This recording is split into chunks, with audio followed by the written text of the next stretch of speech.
12시 많은 참여 바랍니다.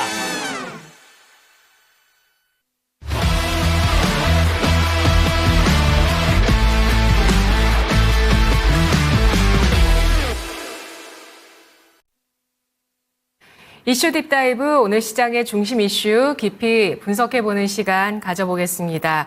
월요일 타이탄 파트너스 윤여민 이사와 썬투자의 송범선 실장 두 분 나와 계십니다. 안녕하세요. 네, 안녕하십니까? 네, 반갑습니다. 양대 지수는 코스닥이 조금 상승 탄력이 더 붙었습니다. 하락 반전했다가 0.34% 플러스 코스피가 탄력이 좀 줄면서 0.24% 상승 나타내고 있는데요. 첫 번째 주제 보시죠. 중국 물량의 디램 낸드 값 급락. 레거시 반도체라고 하죠. 범용 디램 가격이 이달 들어서 지난달이군요. 11월 들어서 20% 크게 하락하면서 14개월 만에 최저를 기록했다는 소식이 나왔습니다. 이게 중국 물량의 영향을 받고 있다고 하는데요. 맞나요? 윤 이사님?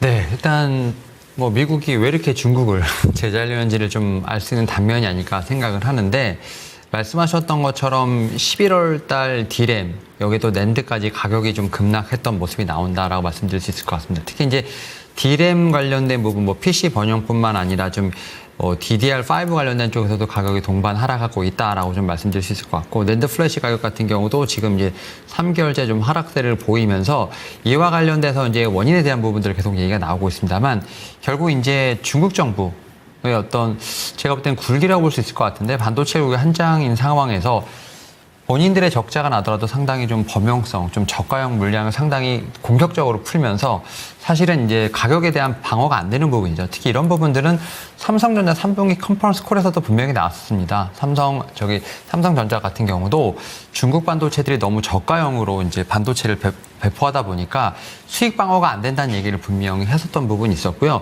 이런 부분들이 이제 어쨌든 가격으로서 지금 이제 나타난다라고 좀 말씀드릴 수 있을 것 같은데, 여기에 관련돼서 또 이제 드릴 말씀이 있다면 또 뭐냐면, 사실은 이렇게 공격적으로 지금 이제 중국 관련돼서 범용 디램 낸드 같은 이렇게 뿌리는 종목들이 있죠. 바로 이제 그와 관련돼서 이제 말씀드릴 수 있는 종목들이 몇 개 있는데, 그와 관련된 종목 중에 하나가 바로 이제 제가 볼 때는 말씀드렸던 종목이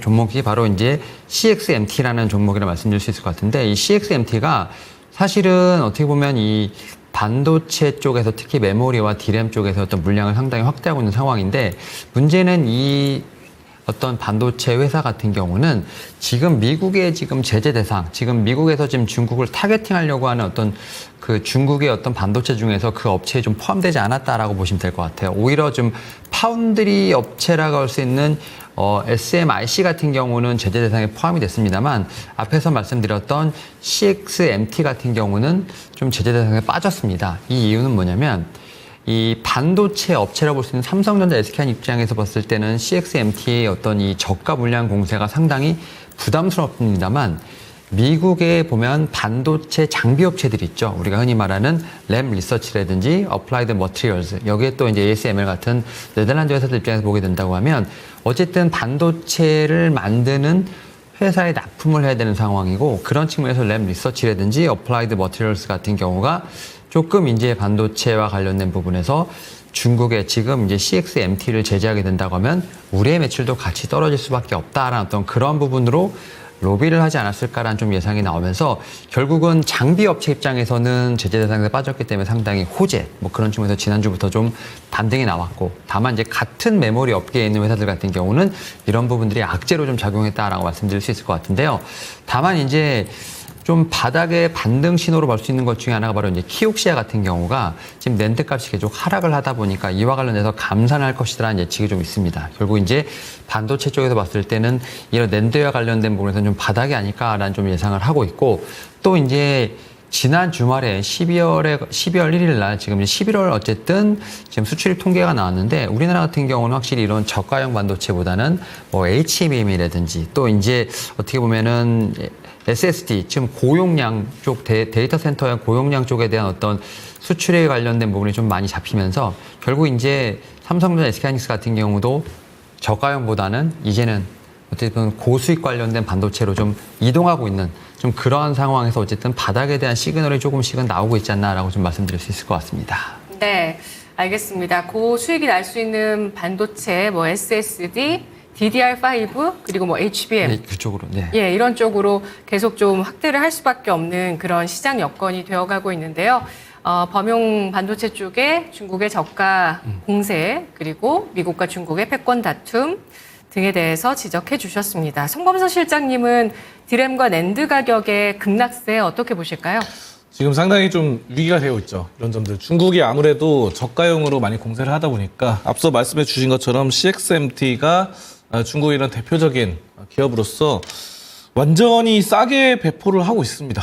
그래서 어느 정도냐 보면은 DDR4 가격이 이 삼성전자와 SK하이닉스의 절반 수준이다라고 보고요. 우리가 이제 보통 자동차도 그러면은 중고차 뭐 이런 게 있잖아요.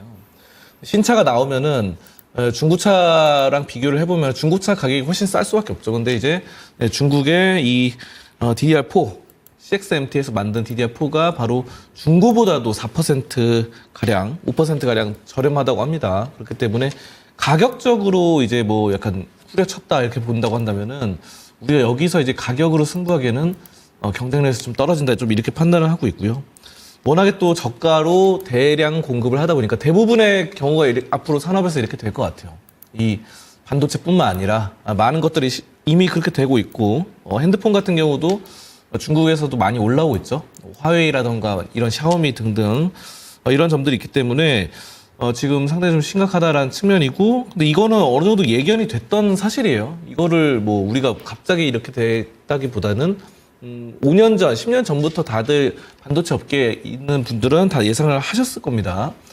자, 그리고 웨이퍼 생산 장수가 이제 지금 아까 CXMT가 2020년만 해도 4만 장이었는데 지금은 20만 장으로 늘어나면서 무려 뭐 5배가 상승을 했습니다. 그렇기 때문에 웨이퍼라는 게 반도체 이런 핵심이잖아요. 그렇기 때문에 이런 것들이 생산 능력 기준으로 4위까지 올라가는 이런 점들입니다. 그래서 지금 그렇고 낸드 플래시 같은 경우도 상당히 좀 재고 압박을 받고 있기 때문에 우리나라 SK하이닉스나 뭐 많은 키옥시아 등등이 많이 감산에 돌입하고 있는 그런 시점이고, 그래서 이제 삼성전자나 SK하이닉스는 DDR4 생산을 좀 줄이고 DDR5로 좀 진행을 해 나가겠다 이렇게 하고 있는데요. 이런 점들, 하지만 우리는 뭐 HBM이라던가 이런 점들은 상당히 또 전 세계적으로 압도적인 실력을 갖고 있기 때문에 이런 점들에 따라서 D램 가격이 가격이 주춤하면서 이 전체적인 반도체 산업이 그리고 레거시 반도체 이쪽이 성장률은 좀 주춤할 수 있겠지만 전반적으로 우리가 이제 반도체를 안 쓰게 되는 날로 이렇게 회귀하기는 어렵죠. 우리가 이제 과거로 원시 시대로 돌아가기 어렵듯이. 자, 그렇기 때문에 모든 산업에 반도체가 쓰인다고 봤을 때 우리가 이런 현재 관악폭을 보이는 종목들 반도체주에 대해서 좀 관심을 기울여볼 필요가 있다. 저는 이렇게 판단하고 있습니다. 네. 그 엔비디아의 HBM3 테스트는 그 통과 이슈가 아직 명확해지진 않았잖아요. 그렇죠, 이사님? 근데 제가 어떤 책 보니까 통과됐다고 책에다가 써 있더라고요. 그러니까 결국은 수율 문제가 제가 볼 때는 좀 이슈가 되지 않을까 생각합니다. 지금 네. 이와 관련돼서 단독 보도는 상당히 많이 났었고요. 예. 하지만 이제 삼성전자 3분기 컨퍼런스 콜에서 어쨌든 이제 납품하겠다라는 얘기가 좀 이제 나왔고, 계획이 나왔었죠. 네, 그리고 지금 최근에 엔비디아 CEO 같은 경우도 홍콩에서 지금 그런 얘기를 했다는 것 자체는 결국은 거기에 근접했다라는 얘기가 나옵니다만, 제가 볼 때는 뭐 스펙보다는 결국 수율의 문제가 아닐까 생각합니다. 뭐 SK하이닉스 같은 경우는 뭐 한 10개를 맡기면 8개에서 9개, 그러니까 80에서 90% 정도 수율이 나온다고 한다면, 삼성전자 같은 경우는 아직까지는 수율이 30, 40% 정도밖에 되지 않는 상황이기 때문에 만든다, 못 만든다라기보다는 얼만큼 완성품을 전달하냐 이 문제가 되지 않을까 생각을 하고 있고, 그런 측면에서 지금 삼성전자 같은 경우는 뭐 HBM3 2뿐만 아니라 4, 뭐 5까지도 지금 어쨌든 그 후에 고스펙에 대한 부분까지 계속 접촉을 하고 있는 상황이기 때문에 아직까지 이슈는 분명히 살아있다. 다만 네. 말씀하셨던 것처럼 뭐 공식적으로 100% 수율을 잡아서 어떻게 보면 납품한다라는 얘기가 나오진 않았기 때문에 이러한 기대감은 분명히 좀 존재하는 부분입니다만, 제가 볼 때는 여전히 좀 요와 관련된 이슈는 좀 기다려야 되지 않을까라는 좀 생각은 하고 있습니다. 네, 알겠습니다. 비단 반도체뿐 아니라 전반적인 산업에서 중국의 저가 공세가 있고 그리고 우리나라와 미국은 고스펙으로 가야 되는 그런 상황에 놓여 있는데요. 여기에 있어서 또 삼성전자는 HBM3의 수율 문제 잡히는지 여부에 대해서 뉴스 기다려 보도록 하겠습니다. 탑픽 꼽아보도록 할게요. 송범선 실장님 탑픽 어떤 종목이실까요? 저는 SK하이닉스가 일단 관악포이기 때문에 SK하이닉스를 좀 많이 보고 있는데요. SK하이닉스가 뭐 15만 원대까지 떨어졌죠. 그래서 지금 이런 점들에 따라서는 SK하이닉스가 어느 정도 굉장히 좀 밸류에이션상 매력적인 그런 점에 도달했다라고 판단을 하고 있고요.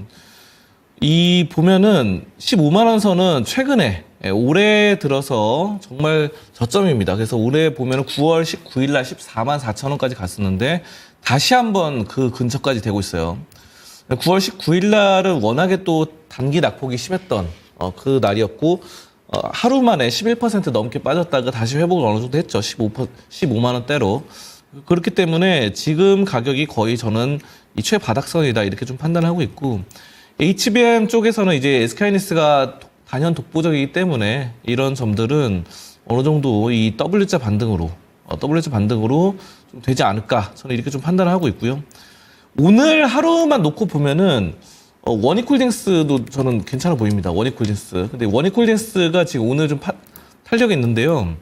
4%, 5%까지 올라가는데 이 종목 같은 경우는 반도체이기도 한데 사실 최근에 이제 로봇 관련해서 많이 좀 이슈가 되고 있어요. 그래서 로봇 메타, 미국의 메타와 함께 손을 잡고 로봇 팔을 만든다라는 이슈가 있었죠. 이거는 오늘 이슈가 아니라 저번 주부터 나왔던 건데 메타와 관련돼서 이슈가 계속해서 나오다 보니까 오늘도 한번 좀 치고 올라갑니다. 그래서 저는 원익홀딩스 같은 이런 자회사로 원익 로보틱스를 갖고 있는데 이게 지금 메타랑 계속 엮여 있어요. 로봇팔로. 그렇기 때문에 또 원익홀딩스는 또 원익 IPS라던가 원익 머티리얼스 이런 회사들을 두고 있기 때문에 반도체 소부장으로서 잘하고 있다. 네. 이렇게 보고 원익홀딩스가 좀 단기적으로는 굉장히 좀 매력적이다. 좀 이렇게 판단하고 있습니다. 네, 단기 탄력을 받고 있는 모습 속에서 지금 단기 매매 가능할 것이다라고 전략을 주셨네요. 빅테크 쪽과 연결돼서 기술 개발을 하고 있는 원익홀딩스 짚어주셨습니다. SK하이닉스는 내년도 HBM 완판 소식까지 있는 그런 종목이고 하락되어 있는 상황입니다. 윤여민 이사님께서는 탑픽 어떤 종목 보실까요? 저는 일단은 삼성전자를 좀 체크해 볼 필요가 있지 않을까 생각을 하는데 일단 오늘 5만 4천 원대 지금 라인이 좀 깨졌습니다. 깨지면서 어떻게 보면 다시 한번 좀 저점을 향해 가는 모습이라고 볼 수 있을 것 같은데 지금 앵커님 말씀하셨던 것처럼 어떤 이 엔비디아 퀄테스 관련된 이슈도 분명히 남아 있고요. 여기에 대해서 또 이제 반대 매매와 관련된 좀 구조적인 문제도 있는 상황이기 때문에 일단은 좀 지켜야 될 라인 자체가 좀 있다라고 좀 말씀을 드릴 수 있을 것 같고요.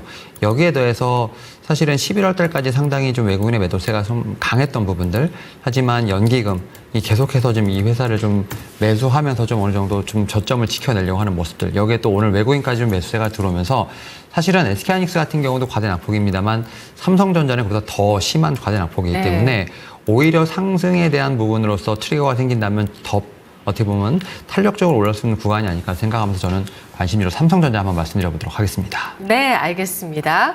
자, 이렇게 두 분의 반도체주 탑픽 엇갈렸는데요. 두 번째 주제 보겠습니다. 중국에 이어 아람코 갓의 화학주 비상.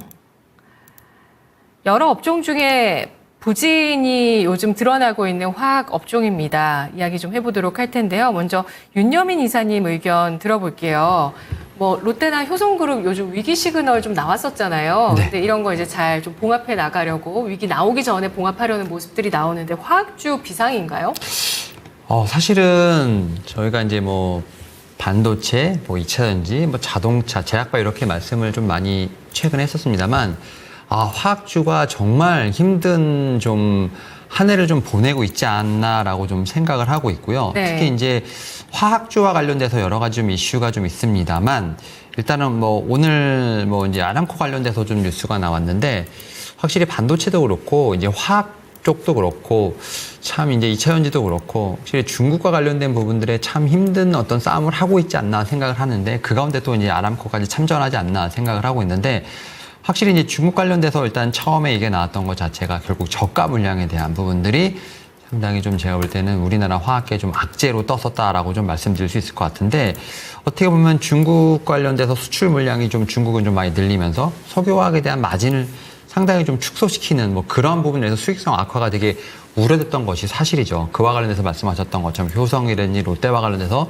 상당히 루머 아닌 루머도 좀 있었다라고 좀 말씀드릴 수 있을 것 같고, 여기에 대해서 또 아람코도 좀 등장하면서 지금 아람코 같은 경우는 다운스트림 쪽에 대한 부분에서도 제가 볼 때는 좀 속도를 내려고 하는 모습이 나온다. 그러니까 석유를 캐서 그 가운데 거의 뭐 3에서 40% 정도는 거의 이제 석유화학으로 제품으로 만들겠다는 얘기가 나오면서 결국 이제 그 시스템을 일어나게 된다고 하면 바로 석유를 캐서 석유화학을 만드는, 그래서 결국 이제 어떻게 보면 그 구조를 만들어서 바로 팔 수 있는, 결국 이제 어떻게 보면 절감에 대한 효과가 있는 거죠. 경비 절감에 대한 효과도 있고 어떤 원스톱의 어떤 그런 효과가 있는 상황이기 때문에 중국과 어떤 사우디아라비아의 어떤 투톱으로 인해서 우리나라 석유 어떻게 보면 제품들은 상당히 힘든 어떤 그런 시간을 보내지 않을까라는 좀 생각을 하면서 우리나라 정부도 지금 상당히 팔을 걷어붙이면서 화학 쪽에 대한 어떤 섹터 살리기가 좀 나서고 있다라고 볼 수 있을 것 같은데, 다만 여기서 조금 좀 희망적인 얘기를 좀 하게 된다고 하면 지금 트럼프 2.0이 지금 어쨌든 내년 1월부터 다시 시작될 것 같은데,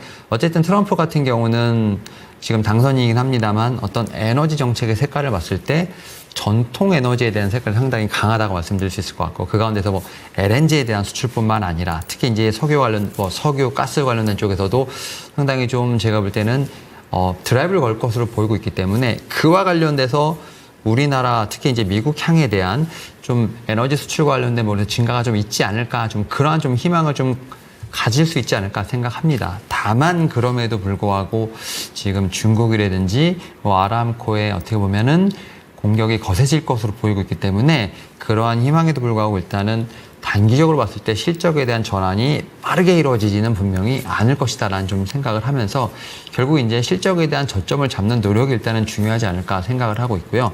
뭐 그런 측면에서 봤을 때 화학주는 상당히 어려운 지금 이제 고비를 넘어가고 있는 상황이라고 좀 말씀드릴 수 있을 것 같습니다. 네, 송범선 실장님 의견도 여쭐게요. 네, 에틸렌 가격이 계속해서 좀 공격을 받고 있다 이렇게 판단할 수 있는데, 예. 아까 전에 말씀드렸던 중국이 이제 반도체 관련해서 D램, 낸드 이런 것들 가격 다운을 시키는 것처럼 이것도 마찬가지인 것 같습니다. 에틸렌이라는 게 이제 석유화학 이쪽 계열에서 석유화학의 쌀과 같은 그런 굉장히 핵심 소재다 이렇게 볼 수 있겠는데요. 이쪽을 중국이 계속해서 저가 공급으로 내세우고 있습니다. 그렇기 때문에 중국발 이런 것들, 기초일본 에틸렌이 중국 공급 과잉 때문에 가격이 좀 안 좋다 이렇게 좀 보실 수 있겠고, 여기에 더불어서 이제 중동 쪽에서 아람코가 움직이죠. 중동은 원래 이제 석유, 정유 이런 쪽으로 강자잖아요. 석유도 매장량도 많고 그렇기 때문에 에틸렌이라던가 이런 것들을 2년, 3년 후부터 이제 정식으로 공급을 시작하는데, 여기서 이제 엄청나게 많은 공급량으로 뭐 이렇게 가격을 조정한다고 합니다. 그러니까 우리나라 한국에서 만드는 에틸렌보다 뭐 굉장히 싼 절반 가격 이렇게 되는 이런 시기다 보니까 이게 좀 상대가 안 되는 뭐 이런 상황이에요. 그래서 또 아람코는 국내 이미 한국에 진출을 했죠. 아람코가 이제 자회사를 두고 있어요. 여러분들이 아실지 모르겠는데 S-오일은 여러분들 많이 아시잖아요. S-오일 많이 아시는데 이 S-오일의 최대 주주가 아람코입니다.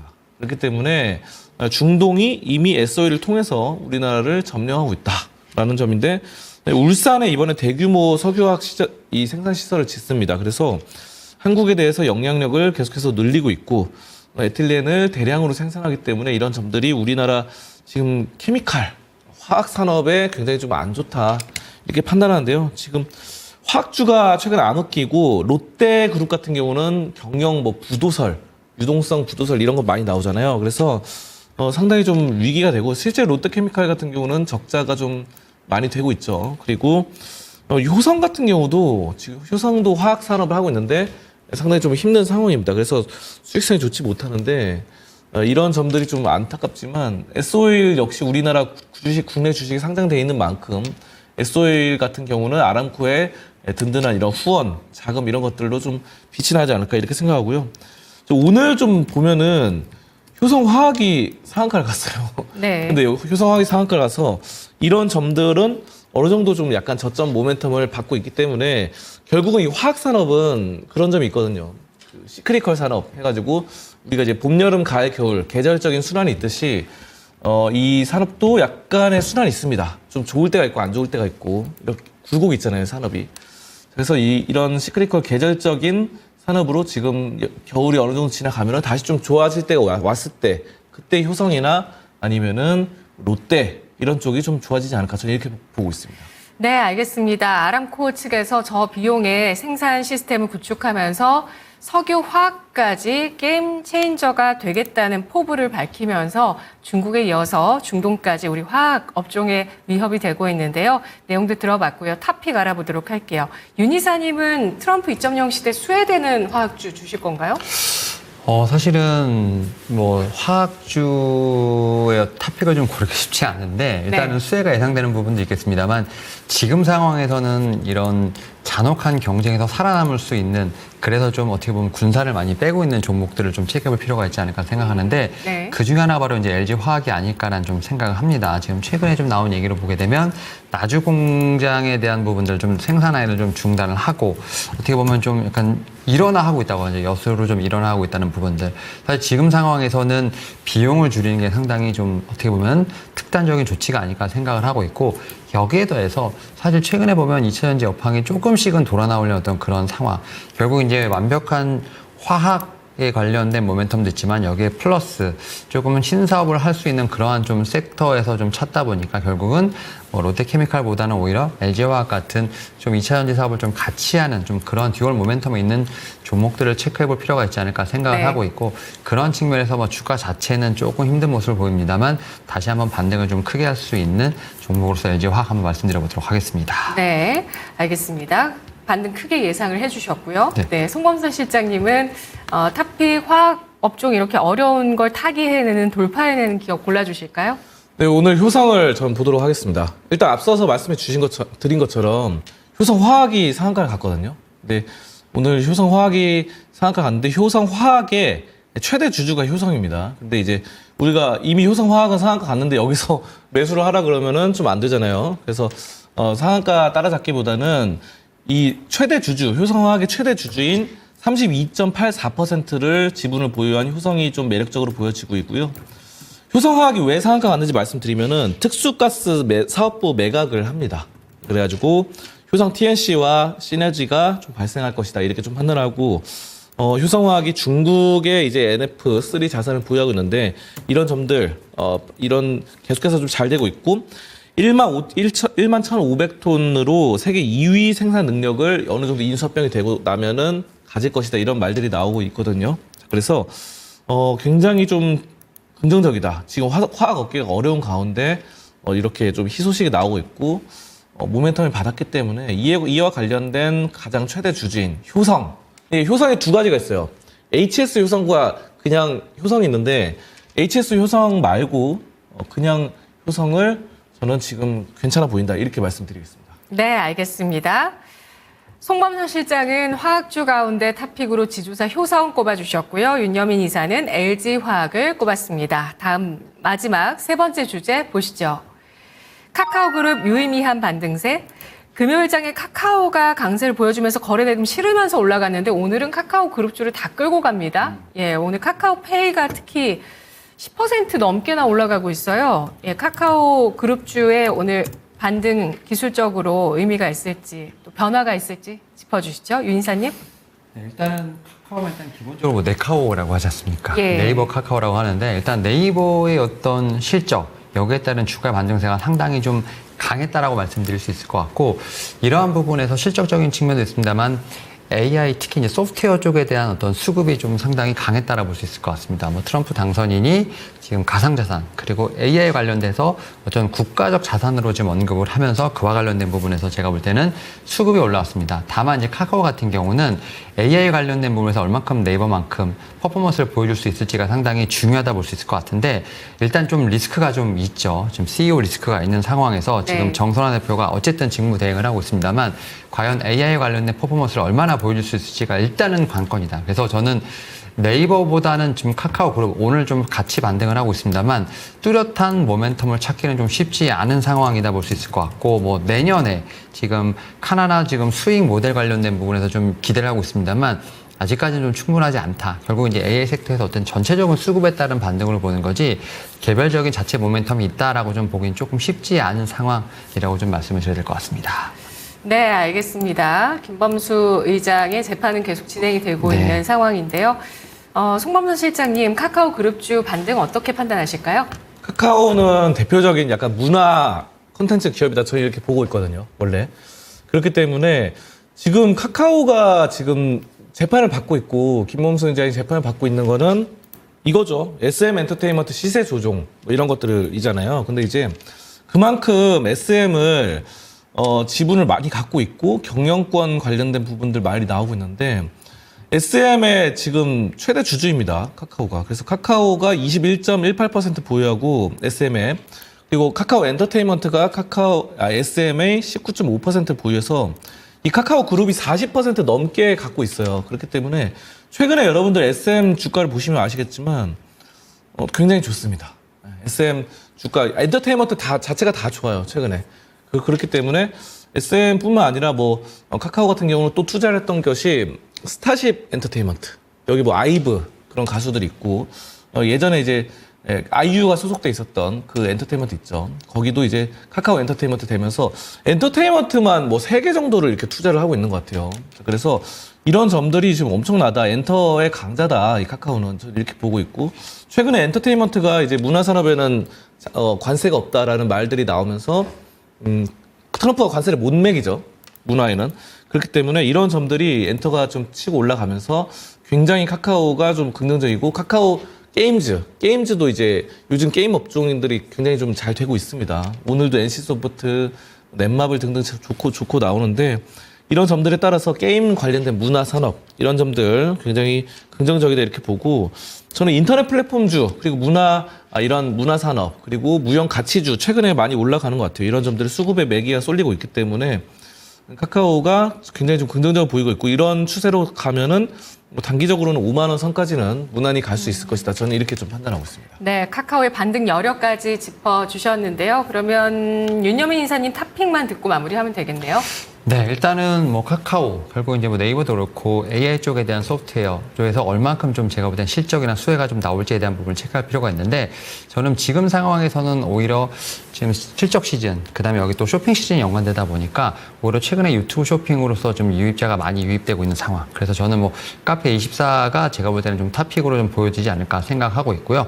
그런 측면에서 유의미하게 올해 좀 실적에 대한 턴어라운드가 일어난 점에서 봤을 때 일단은 AI 소프트웨어 쪽에서 쇼핑과 관련된 부분까지 플러스가 된다면 카페24가 좀 탑픽이 되지 않을까라고 좀 말씀드려보도록 하겠습니다. 네, 알겠습니다. 카카오 그룹 AI 소프트웨어와 엔터주의 수급 효과 얻고 있습니다. 기대감 형성이 되고 있네요. 분석 여기까지 듣겠습니다. 고맙습니다.